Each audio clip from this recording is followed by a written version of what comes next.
So here's the deal of the week. So I'm going to pull up my phone because I recently made, if you didn't know, I post on social media. I recently made a post about this that kind of goes through the numbers. So being efficient and not wasting paper, I wrote them down here. So this is how I bought a 12-unit apartment complex using none of my own money and pocketed almost $150,000 of tax-free money. How's that for a hook? Everybody excited to hear how this one went down? All right, so it was 2019, and I remember seeing this deal on the MLS, which is the multiple listing service. This was listed on the open market. The market actually kind of shifted in 2018. People that weren't in the space don't really know that there was an interest rate bump in like 2018-ish time frame, and kind of like really sunk the market there for a little bit. We lost a little bit of money on quite a few deals at that time. And 2019 came around, and I remember this property had just it was listed for $750. I didn't see it then, but it dropped down to like $725. So a $25,000 price drop after being on the market for a couple months. So piqued our attention, was in a price point where, again, being able to come up with the money and do the deal in an area we liked as an up-and-coming market outside St. Louis excited us. So I remember getting on the phone with the agent and Lucas running the numbers, and Lucas being like, all right, get it for under $700, and I think we can make it work and make it a good deal. So I remember negotiating with the agent, walking upstairs in the guest bedroom of my old house, kind of texting with the agent. They said they had another offer, all this stuff. Who knows if it was true or not. But I ended up getting this thing under contract for $682,000. So worked some magic and got it under contract for $682,000. So that's, almost $75,000 less than the original asking. So that's a 10% from the original asking price. Not that asking price means actual value, but in general, I felt good, a little beat the chest moment there. So we were able to get under contract for $682,000. So we got this deal, like I said earlier, using none of our own money. So 100% financed. I can't do it. Sorry. I can't do accents. I can't do any of that kind of stuff. The only impression I can do is that. All right.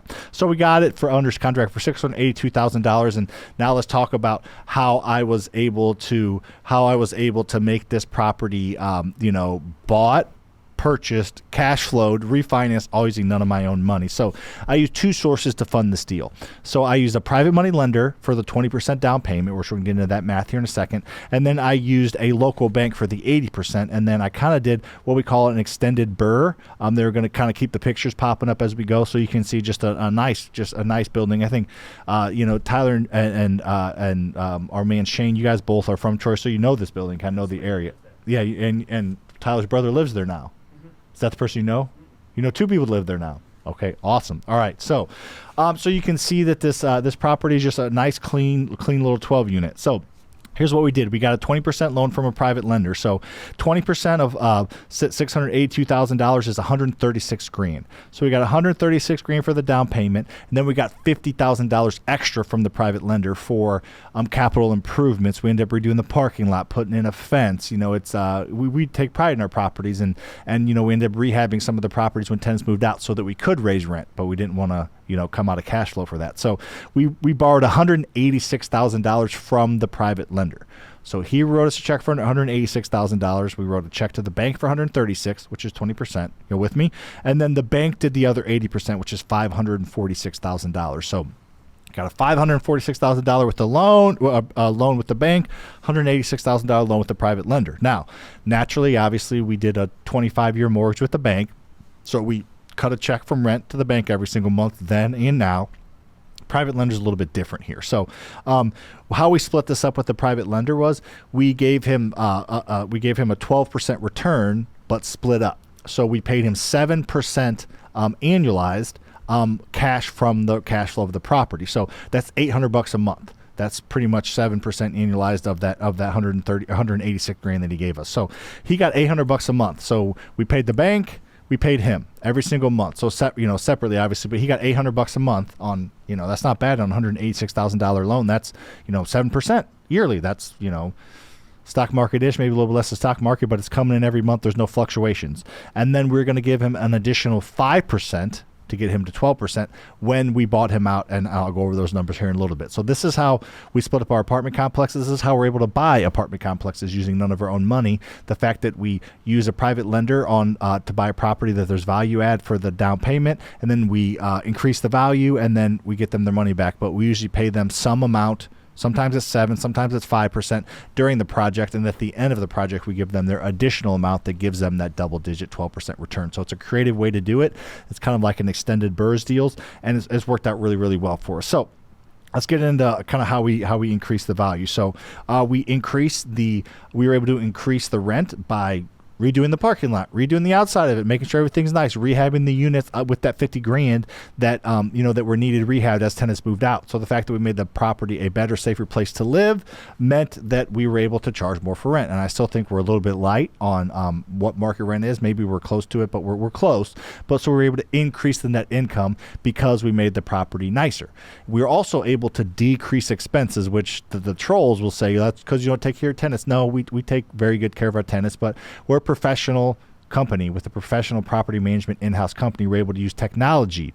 We're able to really make expenses lessened because we don't have to pay a company a one month rent to get the property rented. We do it in-house. We can have virtual showings with a digital lockbox rather than paying somebody to go meet for showing. So we just got efficient with overall expenses, so decreased the expense line, and then we increase the income line by charging more for rent, again still within reason. And the difference in those two added value. And if you were paying attention earlier, you control the value of your multifamilies based on the income you produce. We produced more income in 3 years, so therefore we greatly increased the value of the building. So over the next 2 years, we kind of did that. We focused on increasing the top line, getting efficient with expenses, taking better care of our tenants so they stay longer. Every time a tenant moves out, it costs you money. So we just over that couple of years, we're able to substantially increase the income of the property. So in 2021, we got the property reappraised, and it appraised for $1.1 million, which is really cool. Not quite doubled the value of the building.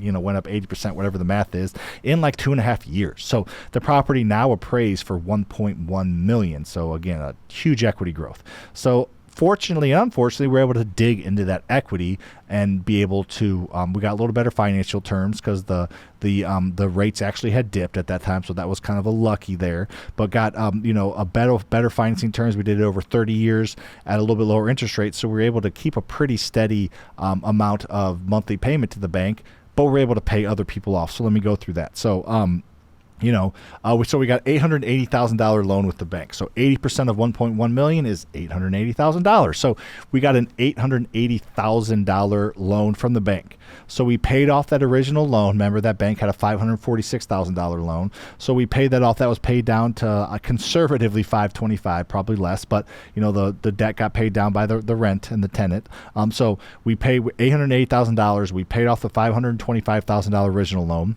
We paid back the private lender their $186,000 that they originally gave us. They'd been making 7% the whole time, and then we gave them an additional $20,000, which, if you do the math, that equals about $5,000 or about 5% interest, like annualized over those 2.5 years. So we were able to take $525 off the original loan, so we have one loan on the property now, no private lender involved, because they got their $186 plus their $20,000 interest, and then that left us, if you're doing the math, which I did, with $149,000. Now, we could either have left that in the deal or pulled that out, and I honestly don't remember what we did with it, but it's $149,000 that we had potential to pull out of that deal, and maybe we did, of tax-free money.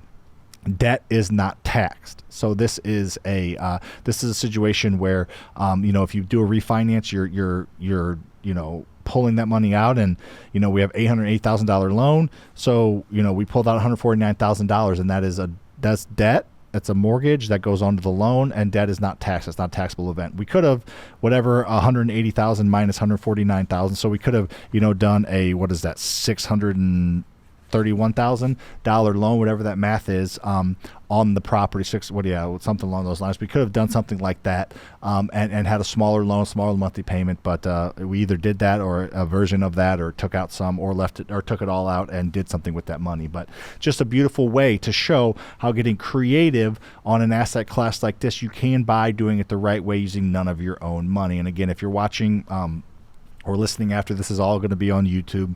This will be chopped up in its own video as well as through the entire podcast video. So if you want to see this again, make sure to check out the YouTube. And there's my damn incredibly looking mustache that itches.